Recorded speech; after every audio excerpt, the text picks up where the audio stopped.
This is Chuck Rapp with Multiply, a podcast to provide a word of encouragement for village church planters and leaders. This year in these podcasts, I'm focusing upon the one another scriptures found in the New Testament as viewed through the lens of leadership.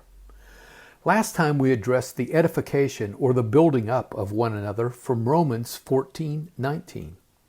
In this episode, we will look just a few verses prior at the negative or opposite side of this.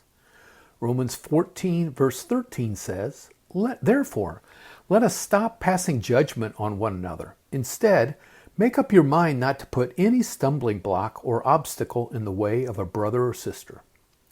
Firstly, I want to say that one of the responsibilities of a leader is to make assessments of people and situations. Leaders do exercise judgment about circumstances. But what the Apostle Paul is speaking about here is passing judgment upon others. His term has a tone of condemnation or looking down upon others. We see this in verse 10 where he asks, "Why do you treat them with contempt?" The context of this chapter 14 passage is what Paul refers to in verse 1 as disputable matters. In early church times, some example of disputable matters were eating certain foods, such as those sacrificed to idols, or which day of the week were more holy. Disputable matters today might be the frequency of the Lord's Supper in a local church, or who might be authorized to preside over such services. Paul reminds his audience and us that we will all stand before God's judgment seat, and each of us will give account of ourselves to God. We see this in verses 10 and 12. Our verse today follows this reminder in verse 12 that we will each give an account of our lives to God. And then in verse 13 we just read, it begins with the word therefore.